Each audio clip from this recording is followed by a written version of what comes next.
नमस्कार जवानों, आप सभी का हमारे इस यूट्यूब चैनल पर बहुत-बहुत स्वागत है। फाइनली रेडियो ऑपरेटर के रिगार्डिंग लेटेस्ट अपडेट्स निकल कर आ रही हैं, जिनको हम इस चैनल के माध्यम से कवर करने वाले हैं। आपको सूचित कर दिया जाता है कि रेडियो ऑपरेटर की भर्ती परीक्षा से आप जुड़े हुए हों, चाहे किसी भी संवर्ग में आपने परीक्षा दे रखी हो, चाहे आपने असिस्टेंट ऑपरेटर, हेड ऑपरेटर या वर्कशॉप हैंड की परीक्षा दी हो, आने वाली सारी लेटेस्ट अपडेट्स छोटे से छोटा, बड़े से बड़ा सब कुछ आपको इस चैनल के माध्यम से मिलेगा। तो चैनल को तुरंत सब्सक्राइब कर लीजिएगा और आगे बढ़ने से पहले वीडियो लाइक ज़रूर कीजिएगा ताकि अन्य साथियों तक इसकी इन्फॉर्मेशन मिल सके। चलिए दोस्तों, वीडियो को स्टार्ट करते हैं। काफ़ी इन्फॉर्मेशन है और काफ़ी जेन्युइन न्यूज़ निकल कर आ रही है। जो रिज़ल्ट है आप लोगों का, जी हाँ दोस्तों, अब फाइनली आपका जो अंतिम यहाँ पे कहेंगे कि सब्र है वो अब ख़त्म होने वाला है और फाइनली रेडियो ऑपरेटर का हमें यहाँ पर रिज़ल्ट देखने को मिलने वाला है। और ये कब देखने को मिलने वाला है, इस पर हम यहाँ पे डिटेल से डिस्कशन करने वाले हैं। और इसी के साथ ही साथ कई सारे क्वेश्चंस जो हैं पुट अप किए जा रहे हैं अभ्यर्थियों के द्वारा कि मेरे इतने क्वेश्चन सही हो रहे हैं, मेरे इतने क्वेश्चन सही हो रहे हैं, क्या चांसेस हैं? देखिए, इस वीडियो को देखने के बाद आपके सारे डाउट्स क्लियर हो जाएँगे, यहाँ तक कि रनिंग कैसे होगी और कब तक जो है फाइनल रिज़ल्ट आपका देखने को मिलेगा। अभी तो ये शुरुआत है कि आपका अभी कई सारे लोग जो है यहाँ पर एलिजिबल हो जाएँगे। मैक्सिमम जो संख्या है अभ्यर्थियों की वो यहाँ पे चयन आपके दौड़ के लिए तो हो जाएँगे। लेकिन बात यहाँ पर फँसेगी कि आप लोगों का जो चयन रुकेगा ये आपके लास्ट में जो नंबर होते हैं 1 नंबर, 2 नंबर, यहाँ पे आदमी जो है फँस जाता है। तो क्या हो सकता है मोस्ट प्रोबेबली लास्ट में कितनी फाइनल कट ऑफ जाने के चांसेस हैं, इस पर भी हम यहाँ पर डिटेल से डिस्कशन करने वाले हैं। सबसे पहले हम मोस्ट आस्केबल क्वेश्चन जो है, जो अभ्यर्थियों के द्वारा मैक्सिमम टाइम पूछा गया है, जो कि है रिज़ल्ट के रिगार्डिंग कि सर रिज़ल्ट कब तक आएगा? देखिए, रिज़ल्ट जो है अब आप लोग का फाइनली पब्लिश होने वाला है और ये आपको बता दें कि मई के लास्ट तक, जी हाँ दोस्तों, मई के लास्ट तक आपका जो रिज़ल्ट है वो 100% आपका जारी होने वाला है। जी हाँ दोस्तों, कई सारे लोग आपको बता रहे होंगे कि आचार संहिता का बड़ा प्रभाव देखने को मिलेगा। यूपी कांस्टेबल की जो भर्ती परीक्षा लीक हुई थी, उसको अभी कंप्लीट करवाया जाएगा। फिर असिस्टेंट ऑपरेटर का या रेडियो ऑपरेटर के किसी भी संवर्ग का कंप्लीट करवाया जाएगा। तो ये सारी फेक न्यूज़ हैं। जो रियल में निकल कर आ रहा है वो ये निकल कर आ रहा है कि असिस्टेंट ऑपरेटर का यूपी पुलिस कांस्टेबल से बिल्कुल भी कोई भी रिलेशन नहीं है। और अभी हाल ही में जो एक पत्र वायरल हो रहा है, जिसमें स्पष्ट किया जा रहा है, गोरखपुर से वो पत्र है और उसमें कहा जा रहा है कि ऑनलाइन मीडियम में जो है अब यूपी पुलिस कांस्टेबल की भर्ती परीक्षा कंडक्ट करवाई जाएगी। तो इससे आपका असिस्टेंट ऑपरेटर का कोई भी लेना देना नहीं है और ना ही आप इन चीज़ों में फँसिए। तो ये चीज़ आपकी शायद से क्लियर हो गई होगी। देखिए, जो असिस्टेंट ऑपरेटर या कहें रेडियो ऑपरेटर के हेड ऑपरेटर या वर्कशॉप हैंड की बात करें तो ये बिल्कुल अलग संवर्ग है। पुलिस की एक विशेष जो है कहेंगे यहाँ पे अलग एक इसका क्राइटेरिया है। तो इसका अगर हम बड़े भर्ती से कंपेयर करते हैं तो कहीं न कहीं ये एक तरह से फुलिशनेस होगा। आपका रेडियो ऑपरेटर अपने टाइम से कंप्लीट होने वाला है। हालाँकि इसमें काफ़ी ज़्यादा समय लग चुका है और यहाँ कहेंगे 2 साल बाद जो है पेपर यहाँ पर कंडक्ट करवाया गया है, तो काफ़ी लंबा समय यहाँ पर आयोग ने खींचा है। हालाँकि पेपर कंडक्ट करवाने के बाद अब यहाँ पर डिले आपको नहीं देखने को मिलेगा और इस पे काफ़ी ज़्यादा जो है काम चल रहा है। और हालाँकि यहाँ पे अगर देखें तो बड़ी बात ये है कि ऑनलाइन मीडियम में आपका जो है एग्ज़ाम कंडक्ट करवाया गया है। तो ऑनलाइन में अगर कोई भी एग्ज़ाम कंडक्ट होता है तो इसमें ख़ास बात ये है कि कोई भी ओएमआर शीट चेक ही नहीं की जाती है। आप लोग का डायरेक्ट वहाँ पर इवैल्यूएशन हो जाता है। एनालिसिस करके आपके नंबर जो है डायरेक्ट कंप्यूटर में आ जाते हैं और इस प्रोसेस को, इस बात को भी कंसीडर कीजिएगा, इस प्रोसेस को कंप्लीट होने में 20 दिन से भी कम समय लगेंगे। लेकिन यहाँ पर कई सारे इनिशियल वर्क हैं, चूँकि गवर्नमेंट अपना वर्क कर रही है। पुलिस संवर्ग में कई सारे ऐसे जो है अधिकारी बैठे हुए हैं जो थोड़ा डिले कर रहे हैं। हालाँकि ऐसा नहीं करना चाहिए, लेकिन ज़्यादा से ज़्यादा आप लोगों का अगर रिज़ल्ट पब्लिश करने की बात की जाए तो 1 मंथ ही काफ़ी है। 1 मंथ में ही आप लोगों का जो रिज़ल्ट है वो पब्लिश हो जाना चाहिए। लेकिन फिर भी अगर इतना डिले किया गया है तो कहीं न कहीं आप लोगों के भले के लिए किया गया है और आप लोगों का फाइनली जो रिज़ल्ट है वो मई के लास्ट तक देखने को मिलने वाला है और ये जो है ऑथेंटिक न्यूज़ निकल कर सामने आ रही है। इसके बाद हम जो मेन टॉपिक है उस पर डिस्कशन कर लेते हैं। सबसे बड़ी बात ये है कि अभ्यर्थी इस बात से परेशान है कि मेरे इतने क्वेश्चन सही हो रहे हैं। क्वेश्चन पे अगर हम बात करें तो क्या क्राइटेरिया है कि कितने वाले दौड़ में जाएँगे और कितने वाले 100% सिलेक्शन ले जाएँगे? क्योंकि यहाँ पर बहुत से डिलेमा क्रिएट हो रहा है।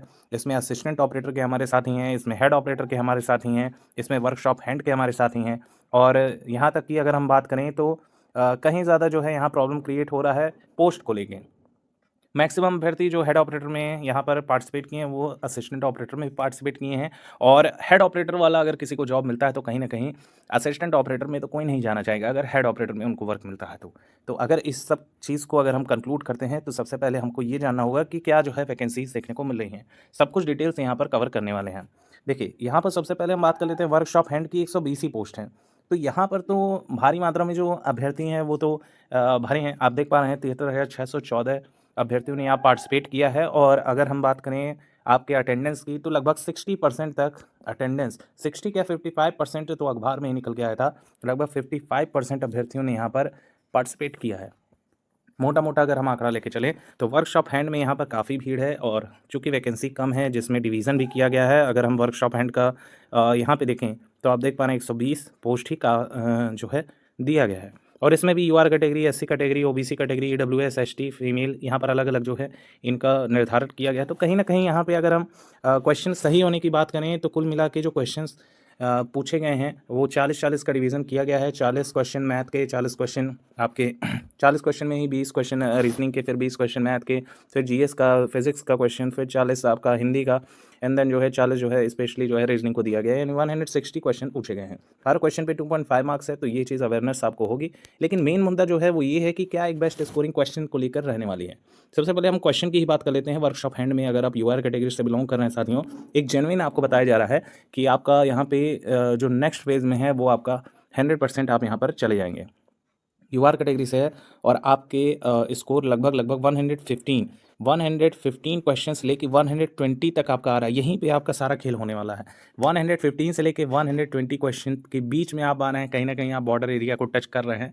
और इससे एक दो क्वेश्चन अगर आप ज़्यादा ले जाते हैं, यानी कि 122 क्वेश्चन तक आप गेन कर पा रहे हैं, सही आप अटैम्प्ट कर रहे हैं, तो कहीं ना कहीं आपके चांसेस बहुत ज़्यादा बन रहे हैं कि आपके सिलेक्शन हो जाएं। जी हाँ दोस्तों, ये एक जेन्युइन आपको कट ऑफ बताई जा रही है। बाकी अगर हम अन्य की बात करें, यानी कि ईडब्ल्यूएस की बात करें या ओबीसी कैटेगरी की बात करें, तो एक बेस्ट जो क्वेश्चन का क्राइटेरिया है वो लगभग 114 से लेकर 118 के बीच रहने वाला है।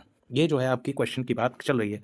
बाकी एससी कैटेगरी से आप बिलोंग कर रहे हैं साथियों और आपके 108 तक क्वेश्चन आप कर पा रहे हैं, तो बिल्कुल सही है आप। और एसटी की बात करें तो 102 तक आपके मोर देन इनफ रहने वाले हैं। तो ये आपकी वर्कशॉप हैंड की बात हो गई। बाकी हम जो बात कर लें, अगर हम बात कर लें हेड ऑपरेटर की, तो हेड ऑपरेटर आप देख पा रहे हैं और यहाँ पर कंपटीशन थोड़ा कम भी है। अगर हम टोटल को देखें तो हेड ऑपरेटर में 76,516 अभ्यर्थियों ने पार्टिसिपेट किया था, लेकिन अटेंडेंस देखा जाए तो अटेंडेंस काफ़ी कम देखने को मिली थी। लेकिन वैकेंसी देखें तो ज़्यादा वैकेंसी है। और ये वाले अभ्यर्थी असिस्टेंट ऑपरेटर में भी पार्टिसिपेट किए हैं। लेकिन एक बेस्ट स्कोर की बात करें तो यूआर कैटेगरी से आपका एक बेस्ट स्कोर रहने वाला है 110 से लेके 115। हालांकि हेड ऑपरेटर का पेपर थोड़ा सा अप रहा है, देखने को भी मिला है, और कई सारे मल्टीपल शिफ्ट में भी कंडक्ट हुआ है, तो पेपर कहीं ना कहीं थोड़ा सा अप रहा है। और इसमें नॉर्मलाइजेशन में सबके लगभग 10 से 15 नंबर तक इंक्रीज हो जाएंगे। अब टफेस्ट शिफ्ट की बात कीजिए तो स्टार्टिंग का जो आपका फेस रहा है उसको कहा जा सकता है कि थोड़ा सा टफ रहा है, क्योंकि अभ्यर्थियों को पता नहीं था कि कैसे जो है क्वेश्चंस पूछे जाएंगे। ये जो है आपके इंस्ट्रक्शन है, इस तरह के क्वेश्चंस आपके ऐसे जो है स्ट्रक्चर में पूछे गए हैं। तो एक बेस्ट स्कोरिंग आपकी ये है। और ईडब्ल्यूएस या ओबीसी कैटेगरी से हैं तो आपका 105 से लेके 110 क्वेश्चन मान के चलिएगा। एससी में अगर हम बात करें तो एससी में 100 तक मान के चलिएगा, और एसटी में बात करें लगभग 95 तक आप अपना मान के चलिएगा। इतना क्वेश्चन आपके सही होने चाहिए। और फाइनल की अगर हम बात करें तो फाइनल में आप अभ्यर्थियों देखिए, फाइनल में थोड़ा अप जाने का चांसेस है। हालांकि नॉर्मलाइजेशन एक बहुत बड़ा रोल प्ले करता है किसी भी एग्जाम में सिलेक्शन पाने में।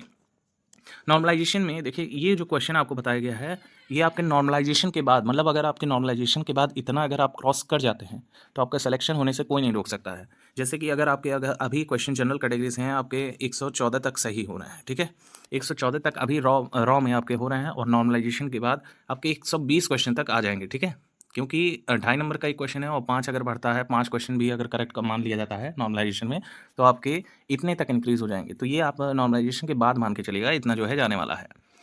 बाकी हम बात कर लेते हैं असिस्टेंट ऑपरेटर की, जो कि बड़ी भर्ती है और 1374 पोस्ट देखने को मिल रहे हैं। काफ़ी ज़्यादा क्वेश्चन इसी को लेके आ रहे हैं।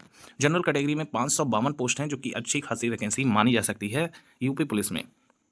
इसमें एक जेन्युइन रिव्यू अगर दिया जाए तो यूआर कैटेगरी से साथियों आप बिलोंग कर रहे हो और आपकी स्कोरिंग 110 से लेके 115 तक बन रहे हैं, तो आप एक बेस्ट सिनेरियो में हो। आप अपनी प्रिपरेशन स्टार्ट रखिए, क्योंकि अगले मंथ में ही आप लोग का रिजल्ट आ जाएगा, और जून में ही आप लोगों का भरी दोपहरिया हो सकता है कि रनिंग भी करवा लिया जाए, क्योंकि यूपी पुलिस का कोई भरोसा नहीं है कि कब ये लोग काम कंडक्ट करवा लें। बाकी आप एससी या ईडब्ल्यूएस या ओबीसी कैटेगरी से हैं तो आपके लगभग 105 से लेके 110 क्वेश्चन तक आपके जाएंगे। ये वाला जो हम आपको बता रहे हैं ये रॉ पे है। वो वाला रॉ पे नहीं था, ये वाला रॉ पे आपको हम बता रहे हैं। नहीं, रॉ अगर आप इतना इतना क्रॉस कर पा रहे हैं तो बेस्ट सिनेरियो आपका बनेगा। बाकी आप अगर एससी से हैं तो 100 क्वेश्चन तक, और एसटी से हैं तो 92 क्वेश्चन आप मान के चलिएगा। ये मोटा मोटा आपको बता दिया गया है कि हाँ इतना आपका अगर है तो आप बेस्ट सिनेरियो में हैं। और फालतू के अगर 75 वीडियो आप देखते हैं तो कहीं ना कहीं आप अपने आप को ही डिमीन कर रहे हैं, आप अपनी योग्यता पर शक कर रहे हैं। इतना जो है एक बेस्ट स्कोर मान के चलिएगा। और आपका जो सिलेक्शन है वो आप अपने में +4 क्वेश्चन ऐड कर लीजिएगा, यानी +4 क्वेश्चन अगर आपके नॉर्मलाइजेशन में आपकी किस्मत अच्छी रही, +4 क्वेश्चन तो आपके ऐसे ही सही हो जाएंगे, आप अपना सिलेक्शन ले जाएंगे। लेकिन दौड़ बहुत ज़्यादा इंपॉर्टेंट है। देखिए लगभग जो है 2.5 गुना अभ्यर्थियों को स्पष्ट कर दिया गया है कि 2.5 मल्टीपल में जो है अभ्यर्थियों को यहाँ पर चांस मिलेगा रनिंग में। तो आप अपने दौड़ में शुरू हो जाइए, और छोटी से छोटी अपडेट यहाँ पे कवर की जाएगी, तो चैनल को तुरंत सब्सक्राइब कर लीजिएगा। वीडियो लाइक जरूर कीजिए। आपकी कोई क्वेरी हो तो कमेंट सेक्शन में जरूर पूछिए, और चैनल सब्सक्राइब जरूर करके जाइएगा, आपका इसमें बेनिफिट है। Thank you so much for watching, keep updated और लगे रहिए, पढ़ते रहिए। जय हिंद, जय भारत।